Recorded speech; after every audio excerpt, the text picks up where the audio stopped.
Right, here we go then. UFC concept card. We're going to Poland. It's been a while for the UFC. They've been to other parts of Europe. They've been to London and Paris, all that kind of good stuff. So why not bring it back to Poland for the first time in what feels like 10 years? Probably ain't 10 years, but feels like that. Anyway, let's crack on. For me, the main event it kind of picks itself, man. It has to be the mega rematch between Blachowicz and Ankalaev in the light heavyweight division. Their first fight went down obviously last December, a draw for the vacant title, and neither of them fucking won it, which was a bit of a waste of time. But anyway, I actually agree with the decision. I had the first 3 rounds for Jan, then a 10-8 and a 10-9 in the last 2 for Ankalaev, so I had no problem with the draw. 205 is a bit of a weird one at the moment, man. You've obviously got the champion Jamal Hill, Yuri Prochazka's hanging around, you got these two, and then below that there's a bit of a drop off. You got Anthony Smith, Krylov, those kind of guys, but I don't really see them as title contenders. Yuri's going to come back and fight Jamal for the title like he deserves to, 100%, but after that, the kind of next in line, it has to be one of these two. I've seen a few things online about just giving it to Ankalaev. I don't think so. The first half of that fight, he was getting dominated with them leg kicks. So the right thing to do is to run it back. It makes sense ranking wise in the title picture, and of course Jan's Polish, so it's absolutely perfect with this card, and don't tell me otherwise because it's perfect, man. And they've already shared the octagon before, so Jan's gonna know, right, takedown defense. Ankalaev's gonna know, I can't have him beating up my leg again. It's a good main event. Title implications, very close obviously. The first one was a draw like we've already said, but in a rematch I'd probably lean towards Ankalaev. Right, the co-main event, again, it kind of picks itself if you're smart about it, so it's obviously Fiziev and Gamrot, it just has to be. Number 6, Rafael Fiziev is coming off that loss against Gaethje in London. You got number 7, Gamrot just beat Jalen Turner. Ranking wise it works perfectly. Gamrot's Polish, Fiziev is also European, their styles match up well. Perfect, man. With that being said, I do see this being quite a one-sided fight. I can't believe that Fiziev gassed halfway through that Gaethje fight. Such a slow pace, but he still looked fucking knackered after 7.5 minutes, whereas Gamrot, he put an absolute crazy pace on Turner, an amazingly quick fight with Sarukian, and he's got incredible cardio. If you're going to beat Gamrot, you either have to have Volkanovski level takedown defense, or you have to be a technical grappler. That's basically it. And Fiziev's got neither of them, so I think that the gamer will eventually get to him, kind of break him in the second half of the fight, and get a UD win. That would be my shout for this fight. Okay then, you got the featured bout.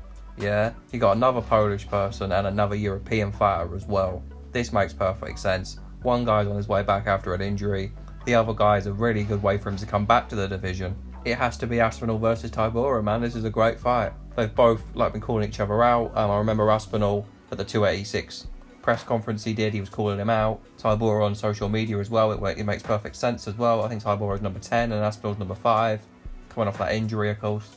The rumblings are that this fight might take place in July in London, but I think that with Aspinall, he's already been there for his last 2 fights. If you give him 3 in a row, that's a little bit unfair, I think. So you give Tybura the home advantage. Not that it really matters. I think that this fight has Aspinall written all over it. He can knock him out, he can submit him, he can do him over 3 rounds. I just think that Aspinall will cruise here and get back in the win column, and then start looking up at maybe the loser of Blaze Pavlovich or maybe even Cyril Gane. Next up, we're going to bantamweight, alright? And again, it's 2 European fighters with another British fighter on the card as well. It has to be Saeed Nurmagomedov against Davy Grant. Obviously, Saeed lost that controversial one to Martinez recently, and Grant on the same card, I think it may have been the same card, maybe not, I don't know. He came back and beat Alfredo Sunsao after being down, so it's a great fight. I think Saeed is still ranked 15. If he's not, he's just underneath the rankings. Grant's on a win. The winner goes in the rankings and gets a Munoz maybe, or Chris Gutierrez, or the loser of a Song Yadong versus Ricky Simone, that kind of fight. This makes a lot of sense at bantamweight for me. This is the only fight on this card that has no location relevance at all, right? But I was watching UFC 287 last weekend and I thought this guy has to fight this guy. So I'm bringing back Joe Pfeiffer and he's fighting Robocop, okay? Sign me up. It's not a pay-per-view, but I'd pay money to see that, right? It's blood, guts and it's fucking war. I don't need to say any more, I've already sold you. Let's move on. Before we get on with the prelims, there were a couple of other Polish fighters that I was looking at. I was looking at the likes of Kowalkiewicz and Oleg Zaitchuk, but they've already got fights booked. I wanted this to be kind of semi-realistic, so I'd love to have put those 2 on the prelims or even one on the main card, but they're already booked, and yes, it's a fantasy card, but I want it to be a bit realistic as well, so that's why you won't see them on this card.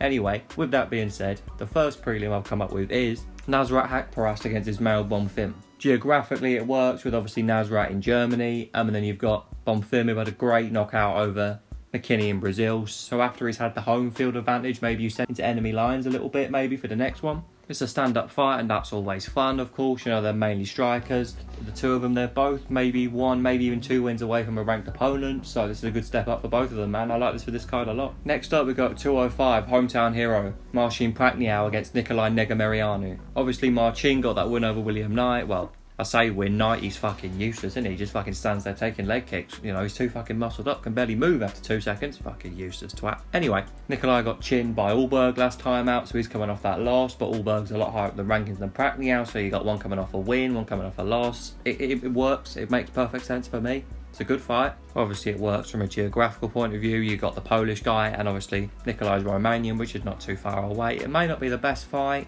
might be a little bit slow, but hey, you know, they're big guys, one shot changes everything. But no, it works on the card for the prelims, definitely. Then for a women's fight on the card, like I said, I was looking at Karolina. She's already got a fight booked. I want to keep it semi-realistic, so I decided that I would go with Shevchenko versus Moroz. One from Ukraine, one from Kyrgyzstan. They're both relatively close to Poland geographically, so it works there. In the division, they're in similar spots. I say they're probably one win away from a low-ranked opponent, and maybe 3 or 4 away from a decent little win streak that will lead them up towards the title picture, so they're in similar spots. Yeah, sign me up, works. And you need to get a women's fight on these cards, so there you go, sorted. So that was my concept card for UFC Poland. Let me know what you think down below. Give me some other locations that you want to see. Take care and stay tuned for daily content. See you later.